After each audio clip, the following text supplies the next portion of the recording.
խորհրդարանական ընտրությունների նախապատրաստական աշխատանքները արդեն կարծես տեսնում եք ինչպես են տարվում, կան մարդիկ հստակ,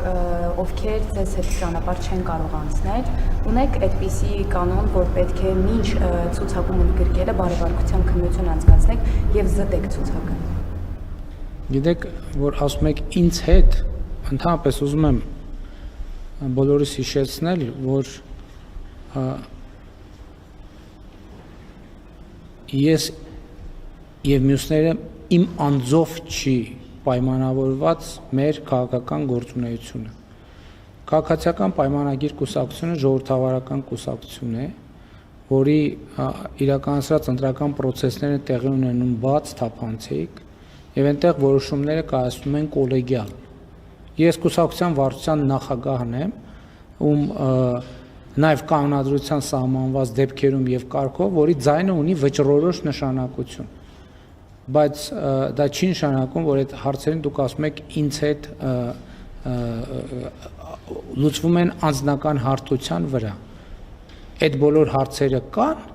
բայց այդ հարցերը վերաբերվում են կուսակցությանը, դա անձի մասին չէ, դա կուսակցության մասին է եւ կուսակցությունը ինքն է տալիս այդ հարցերի պատասխանը իր կազմակերպչական, քաղաքական գործընթացներով։ Հետևաբար կուսակցությունը այդ թվում ազգային ժողովի падգամավորի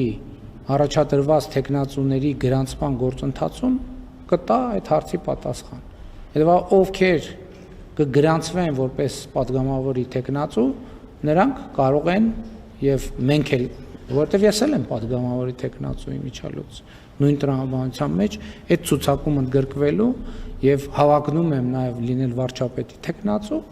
եւ այդ որոշումներով արդյունքներով բոլորի համար թափանցիկ կլինի թե ինչ, բայց ելի եմ ասում առանցքը process-ի անձը չի, առանցքը process-ի կուսակցությունն է եւ շատ կարեւոր է որ գաղափարախոսությունն է, որտեղ կուսակցությունը առանց գաղափարախոսության այլ բան է, կուսակցությունը եւ գաղափարախոսությունը բոլորովին այլ բան։ Գրանցման եւ ցուցակի ձևավորման գործընթացը հենց այդ հարցերի պատասխանն է տալիս։